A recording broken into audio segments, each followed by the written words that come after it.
All right. Do you know that you're in the largest Marriott hotel in the world? And so am I. And the reason you're here is because 15 years ago, just up the road in Minneapolis, we started the first Chesterton Academy with 10 kids sitting around one table. 10 of the most miserable kids you've ever seen. Vacant stares in their eyes, looking out the window, wishing for anything else. Wondering how their parents would do this to them. Why do they think we're guinea pigs? And the irony is, they weren't being the ones experimented on. It was all their friends who were attending other schools that were being experimented on. Because as G.K. Chesterton said, in 1910, he said, "The problem in our schools today is that students are exposed to educational philosophies that are younger than they are."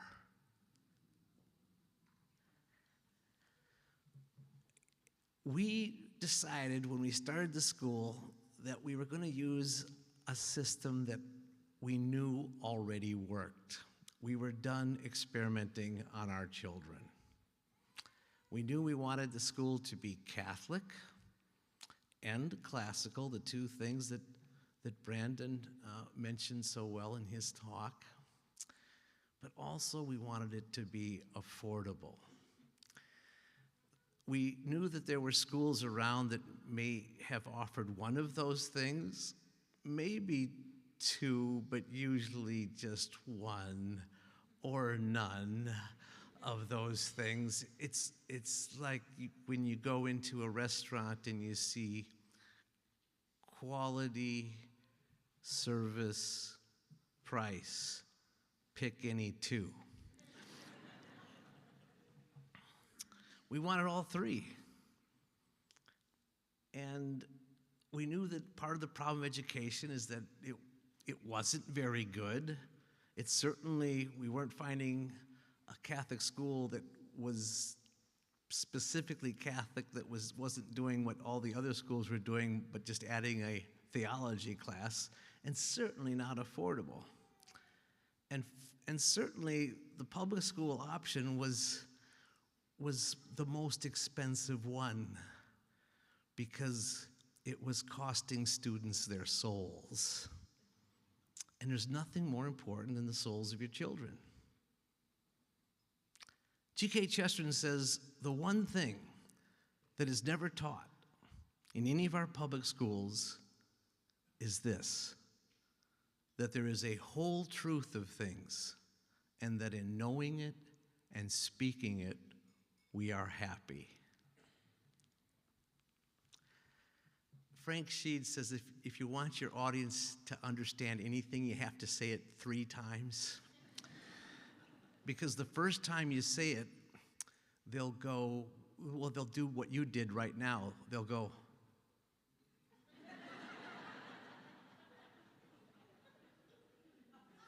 so you have to say it a second time.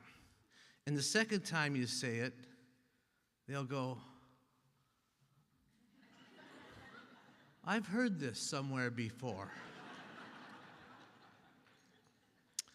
And the third time you say it, they'll go, you know, this guy's smart. He thinks the same way I do. So the one thing that is never taught in any of our public schools is this, that there is a whole truth of things, and that in knowing it and speaking it, we are happy. We don't teach the whole truth to our students. That's one of the reasons they are so unhappy. Brandon just laid some wonderful, horrible statistics about how depression is such a huge problem in our schools today. And we know that joy is one of the things that our young people are missing. The reason they're not happy is because they don't know the truth. And a classical education depends on the three transcendentals: truth, goodness, and beauty. In fact, Chesterton's definition of education is simply truth in the state of transmission. You're passing the truth from one generation to the next. That is our duty in running a school, is to simply teach the truth to our children. But we also teach goodness, because as our ninth graders start to learn with great excitement when they study philosophy in ninth grade, when they start studying Plato, and he explains that there's a connection between virtue and happiness. They're thrilled when they find out that that's a connection, and that if you are good, you will be happy. But the essence of the classical education is something that is very controversial. It's certainly controversial among the prevailing ideas of education today, but it's also controversial among classical schools. In fact, if you ever get stranded in the jungle, about 300 miles from civilization on all sides, and you're completely lost in the jungle, do you know what you should do? You should start a classical school. Because as soon as you start a classical school, at least 3 people will show up out of nowhere and say, "That's not how you do a classical school."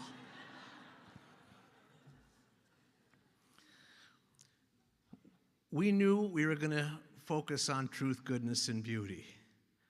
Truth, says Chesterton, of course, is always going to be stranger than fiction, because we've made fiction to suit ourselves. And he says, though we are all liars, we all love the truth. But truth is exciting, and to be able to stand up and proclaim the truth, that's something that not only students don't get to do in school anymore, teachers don't get to do it.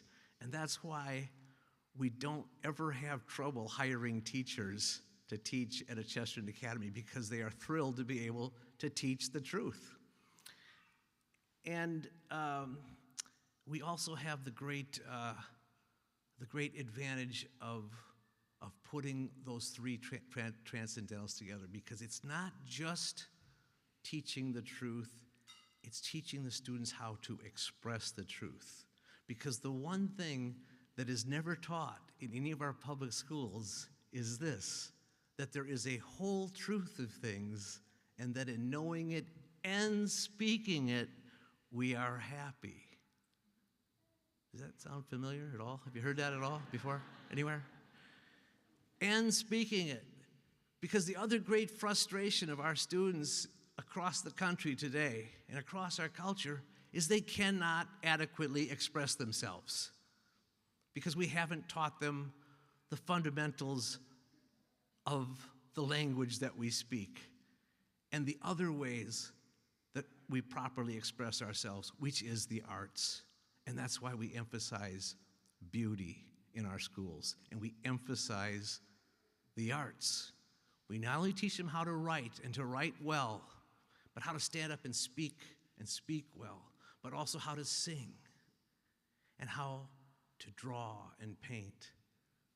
It's a requirement. It's not an elective. All the students sing. All the students study studio art, and they all study drama. They all get up on stage. My wife, who runs the drama department at our school and also runs the drama department at our home,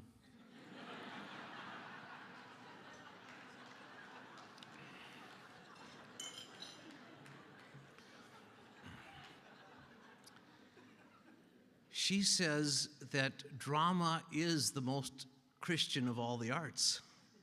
It is about dying to yourself and rising again as a new creature that the author has created you to be. It's the most unselfish thing there is because it's giving yourself up. It's how to work with everybody else. You represent the body of Christ. Each part is important and plays a certain function. And if one part suffers, the whole body suffers. If one ding-dong doesn't learn his lines, it screws up the whole play. But it's also about the Word becoming flesh. Literally, it's the Word becoming flesh. That's what happens in a play. But it's part of learning how to proclaim the truth and feeling comfortable in front of people so that when your faith and your character and your whole life is put to the test, you have the confidence to deal with it. We've had students who, whose voice comes out about this far out of their mouth, and they say, and they have to get up on stage so that the person in the last row can hear their lines. And the first time they talk, they say, and by the end of the play, this happened. At the end of the play, this kid, as he walks away, says, "Mrs. Ahlquist, next year I want more than 14 lines." So it's absolutely wonderful, the role that the arts play. And this is why we teach the arts and emphasize them. Beauty, beauty. Dostoevsky says beauty will change the world. Beauty will save the world. And Chesterton, in a corollary, says beauty is unanswerable. When people come and see our plays, they hear our concerts, they see the students' art, their jaws just drop because it's not just a few kids, it's all of the kids that do it. And then in addition to that, they're studying a very strong math and science curriculum, and they're studying Latin, and they're studying great literature. What's the classical education? Chesterton says, we read the Iliad because all of life is a battle. We read the Odyssey because all of life is a journey. And we read the book of Job because all of life is a riddle. And I would add to Chesterton's list, I'd say we read Chaucer because all of life is a pilgrimage. We read Dickens because all of life is a great expectation. We read Shakespeare because the whole world's a stage. We read Dostoevsky because, well, we're all brothers, and each soul is a battleground between heaven and hell. And we read Dante because all of life is a divine comedy. As Chesterton says, it's not always wrong to go down to the lowest promontory and look down on hell. It's when you look up at hell that a serious miscalculation has probably been made. And we read Chesterton, the secret sauce. We read Chesterton because all of life is a paradox. He tells us that the self is more distant than any star. And it's certainly a mystery to young people in high school as they try to figure out who they are. He tells us that the church is larger on the inside than it is on the outside. That inside is something bigger than the whole universe, and outside is a very narrow, dark, and confused place. And Chesterton himself is someone who represents the soul of St. Francis of Assisi and the mind of St. Thomas Aquinas, and also the body of St. Thomas Aquinas.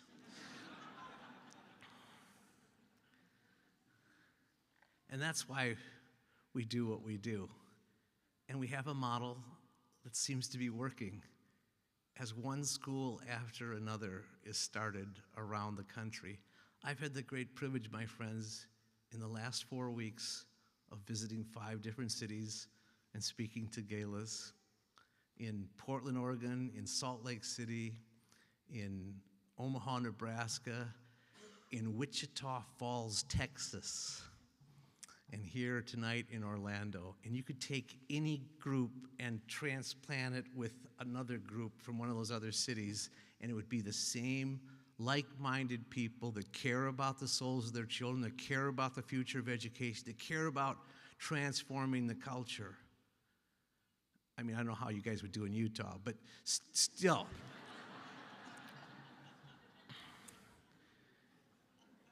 The reason this is such an amazing movement, which is what it is, it's a movement, and you're part of it, it's a grassroots movement. There's no top-down thing happening.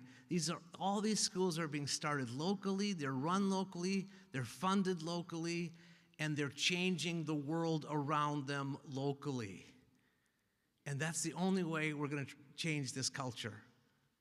And you can be part of it. You can be part of it right here in a critical central city in the whole world. It starts in one little spot and it keeps spreading out. Because right now, let's face it, our culture is a complete mess. Our education system is a complete mess. And it's not on the verge of collapse, it is collapsing. It's falling apart all around us right now. And there's only 2 things to do. We can wait for it to completely collapse and try to sweep up the ruins, or we can start rebuilding our civilization right now. And you can be part of that. You are part of it. And it's a thrill for me to be part of it with you. And God bless you. Thank you. Thanks very much.